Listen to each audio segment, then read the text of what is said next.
তার আগে আলোচনা বিস্তারিত করার আগে আপনাদের সঙ্গে আরও দুটি কথা যেটা বলা হয়নি, কাতারের ফাঁকা পূর্ণ করুন। সামনে এগিয়ে আসেন মুরব্বী, আপনি সামনে এগিয়ে আসেন। একান্তই অসুস্থতা না থাকলে হাঁটু গেড়ে বসবেন না, যদি অসুস্থতা থাকে ছাড় আছে, আর হেলান দেবেন না। এটা হচ্ছে রুলস অফ ল, জুমার দিনের নিষেধ করা হয়েছে। এবং যে বাচ্চাগুলো কথা বলছে তাদেরকে চুপ থাকো বা চুপ করো এই শব্দটি বলতে পারবেন না। যদি বলেন কিতাবুল জুমা সহিহ আল বুখারী এবং কিতাবুল আযানে ইমাম বুখারী রাহিমাহুল্লাহ হাদিসটি নিয়ে এসেছেন, যে বলা হয়েছে কেউ যদি জুমার দিনে ঢুকে কোনো একটা বাচ্চাকে বলে চুপ করো, তাহলে সেই জুমার শুরু থেকে শেষ পর্যন্ত যতগুলো নেকি হয়, সওয়াব হয়, সে পাবে না। নাউযুবিল্লাহি মিন জালিক। আর বাচ্চারা তোমরা যারা আছো চুপচাপ বসো। এবারে আমি চলে আসি আবার মূল আলোচনার দিকে, যে মৃত্যু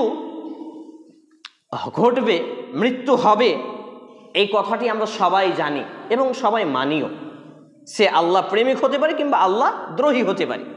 কিন্তু দুর্ভাগ্যজনক ক্রমে আমাদের একটা নাস্তিকবাদী থিওরি চলছে যে খাও দাও মাস্তি করো, টাকা পয়সা কামাই করো, কারণ দুনিয়াটা মস্ত বড়। এই খাও দাও মাস্তি করো, টাকা পয়সা কামাই করো, দুনিয়াটা মস্ত বড়, এটা হচ্ছে নাস্তিকবাদী স্লোগান, এই থিওরি।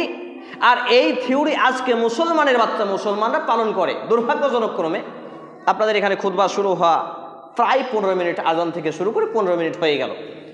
যুবকদের প্রবণতা এত দুর্বল, যেই যুবকদের নিয়ে ইসলাম বিজয় লাভ করেছে, যেই যুবকদের নিয়ে ইসলাম পরিচিতি লাভ করেছে, যেই যুবকদের নবী মুহাম্মদ রাসূলুল্লাহ সাল্লাল্লাহু আলাইহি সাল্লাম বক্তব্যের মধ্যে একজন যুবক ঢুকলেন, আর দেখা মাত্রই তার নিজের গায়ের যে চাদরটা, তার যে পাগড়ির চাদরটা, সেটা খুলে দিয়ে দিলেন। যুবকদের জন্য ইসলাম আজকে সারা বিশ্বে ছড়িয়েছে। এই যুবকরা আজকে Android mobile, free fire, PUBG, এটা সেটাতে ব্যস্ত। এটা কি মৃত্যুমুখী জীবন হলো? এটাকে মৃত্যুকে স্মরণ করার মতো জীবন হয়েছে? মূলত এর জন্য আমরা যারা গার্জেন ও অভিভাবক রয়েছি, আমাদের দুর্বলতা এবং ব্যর্থতা। আমরাই তো সেই পথের পথিক, তাহলে আমাদের ছেলে মেয়ে পরিবার পরিজন কোন পথে?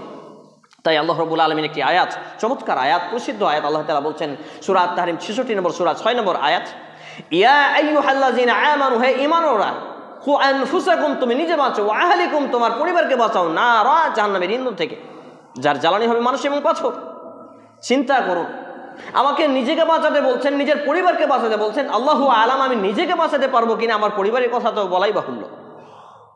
কিন্তু আমাদের এমন টেন্ডেন্সি, শুধু টাকা পয়সা কামাই করতে হবে, বাড়ি গাড়ি বিল্ডিং প্রাসাদ নির্মাণ করতে হবে, একটু দুনিয়া অর্জনের প্রতিযোগিতা করতে হবে। বলেন, এটা কি মুসলিমের জীবন? এটা কি মৃত্যুমুখী জীবন? এটা কি মুমিনের জীবন? একজন ব্যক্তি এইভাবে জীবনযাপন করবে, নবী করিম সাল্লাল্লাহু আলাইহি ওয়াসাল্লাম বুখারী, মুসলিম, আবু দাউদ গ্রন্থে হাদিসে এভাবে বিবৃতি দিয়েছেন যে তুমি এমনভাবে পৃথিবীর বুকে চলাফেরা করো, যদি তুমি সকাল পাও বিকালের অপেক্ষা রাখিও না, ইমানটাকে এরকম মজবুত করে নাও। যদি বিকাল পেয়ে যাও তাহলে আবার সকালের অপেক্ষা করো না। আল্লাহুস সামাদ। চিন্তা করুন, কিন্তু আমাদের মৃত্যুমুখী জীবন তো নয়। আমরা বেঁচে থাকি মূলত খাওয়ার জন্য, দুনিয়াকে ভোগ করার জন্য। কিন্তু আমাদের এই পার্থিব জীবন পরিচালনা করতে হবে বেঁচে থাকার জন্য খাওয়া। কিন্তু আমাদের থিওরি হচ্ছে খাওয়ার জন্যই বেঁচে থাকা, খাওয়ার জন্যই বেঁচে থাকা। আর এইভাবেই আমরা মৃত্যুকে ভুলে যাই, মৃত্যুমুখী জীবনকে দূরে সরিয়ে দিই। আর এইভাবে আমরা কোরআন থেকে দূরে, হাদিস থেকে দূরে, মসজিদ থেকে দূরে, মাদ্রাসা থেকে দূরে, দাড়ি টুপি পাঞ্জাবি যাদের আছে তারাই মসজিদে আসবে। আর বাকি লোকগুলো মারা গেলে তাদের দাফন হয়, তাদের জানাজা হয়, মসজিদে এলান হয়। লজ্জা হওয়া উচিত। তাদেরকে গোসল দেওয়া হয়, তাদের জন্য সুন্দর করে জানাজা সালাত মানে দোয়া করা হয়। অথচ ইসলাম কি নিজে জানে না, তার বাপ জানে না, তার দাদু জানে না, তার মা তো বোঝেই না। এই ক্যাটাগরিতে জীবন চালাই যারা, তাদেরকে আমরা সম্মানের সহিত গোসল দেওয়াই, কাফন দাফন করাই, সম্মানের সহিত কবরে নিয়ে যায়, জানাজায় উপস্থিত হই। লা হাওলা ওয়ালা কুওয়াতা ইল্লা বিল্লাহ। আর আরেক শ্রেণীর লোক এইটাকে স্টেজে আনুষ্ঠানিকতায় পরিণত করেছে। একটা বিরাট ধর্মীয় নামকরণে অধর্মীয় জালসা করতে হবে, বিভিন্ন ক্যাটাগরিতে আপনার উন্নতি করতে হবে, মসজিদ, মাদ্রাসা, আর কিছু। কিন্তু ব্যক্তির উন্নতি করতে হবে, মৃত্যুমুখী জীবন গঠন করাতে হবে, এই টেন্ডেন্সি, এই থিওরি নেই বললেই চলে। হাজারে একটি লোক হয়তো পাওয়া যাবে যে এই চিন্তা চেতনা নিয়ে রাত অতিবাহিত করে, দিন অতিবাহিত করে। আর এই কোয়ালিটির লোকদেরকে আবার কি করা হয়? কোণঠাসা করা হয় চারিদিক দিয়ে। তো বলছিলাম, মৃত্যু যেই শব্দটি কোরআনুল কারীমের 985 জায়গায় ব্যবহৃত হয়েছে। 30তম পারার মধ্যে 985 বার মৃত্যুর শব্দটি আল্লাহ রাব্বুল আলামিন কোরআনুল কারীমে নিয়ে এসেছেন।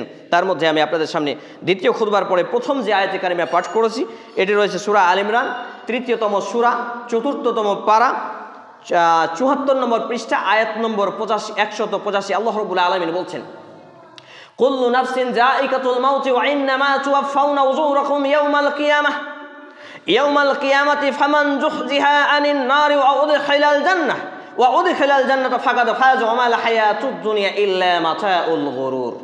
সুবহানাল্লাহ, চিন্তা করুন, তাম পৃথিবীর মধ্যে যার মধ্যে রয়েছে আত্মা প্রাণ, তার প্রাণ একদিন হরণ হবে, তার প্রাণ একদিন ছিনিয়ে নেওয়া হবে, তার প্রাণ একদিন বের করা হবে, তাকে মৃত্যুর স্বাদ মজা নিতেই হবে, হোক সেটা আজ কাল পরশু কিংবা 10 বছর পর, কিন্তু তা ঘটবেই। এই মৃত্যু প্রত্যেকটা ব্যক্তির জীবনের ঘটবে।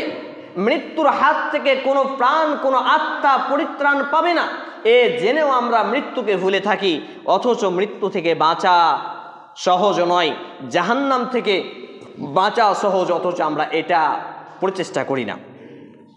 আল্লাহ রাব্বুল আলামিন এখানে যে কয়েকটি কথা বলেছেন তার মধ্যে নাম্বার 1, প্রত্যেক প্রাণের নাশ বিনাশ ঘটবে, তাকে দুনিয়ার জীবন ছেড়ে চলে যেতে হবে, তার আত্মা বের করা হবে, তার মৃত্যু তাকে প্রদান করা হবে।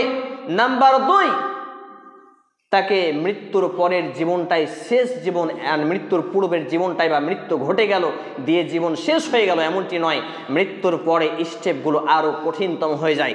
আমরা দেখতে পাই পার্থিব জীবনে মানুষের একটু সুখ দুঃখ আসলে, কষ্ট কাঠিন্য হলে সে আত্মহত্যা করে সে বোঝাতে চায় যে দুনিয়ার কষ্ট সহ্য হয় না, পরকালে গিয়ে আমি এখন পরিত্রাণ নেব, কিন্তু পরকালে স্টেপ হচ্ছে তার জন্য আরও ভয়াবহ। তাই আল্লাহ রাব্বুল আলামিন বলছেন, আল্লাহ তাআলা এখানে কি বললেন, কুল্লু নাফসিন যায়িকাতুল মাউতি ওয়া ইন্নামা তুওয়াফাউনা উজুরাকুম ইয়াউমাল কিয়ামাহ। মৃত্যু ঘটার পরে পরে কিয়ামতের মাঠে বিচারের দিনে। এবারে চলে যান এই আয়াত থেকে লাফিয়ে সূরা আয-জিলজালের আয়াত, ফামান ইয়া'মাল মিসকালা যাররাতিন খায়রান ইয়ারাহ ওয়া মান ইয়া'মাল মিসকালা যাররাতিন শাররান ইয়ারাহ। প্রত্যেক ব্যক্তি কিয়ামতের মাঠে তার কৃতকর্ম দেখতে পাবে। দুনিয়ার জীবনে সে কোন জায়গায় বসে, কোনখানে বসে, কোন অন্ধকারে, লোকের অগোচরে নাকি রাতের অন্ধকারে কোন পাপ করেছে, কোন অন্যায় করেছে, কোন ষড়যন্ত্র করেছে, প্রত্যেকটা বিষয় সে আয়নার থেকেও ঝকঝকে ভাবে দেখতে পাবে। আর দেখার বিষয়টা এখন অ্যান্ড্রয়েড মোবাইলের যুগে আরও সিম্পলভাবে বোঝা যায় যে আমরা 10 বছর আগে একটা ভিডিও করেছি, আজকে দেখতে পাই, আজকে জুমার খুতবা রেকর্ডিং হচ্ছে, 10 বছর পর আল্লাহ বাঁচিয়ে রাখলে দেখতে পাবো। এইরকম আমার এবং আপনার প্রতিটা কর্ম কোথায় কিভাবে করেছি, রাতে নাকি দিনে, অন্ধকারে নাকি প্রকাশ্যে নাকি গোপনে, ছোট নাকি বড়, সবকিছু আমি ভালো মন্দ কর্ম সেখানে দেখতে পাবো, আল্লাহ তাআলা দেখার সুযোগ দেবেন। তারপর আল্লাহ রাব্বুল আলামিন কি বলছেন,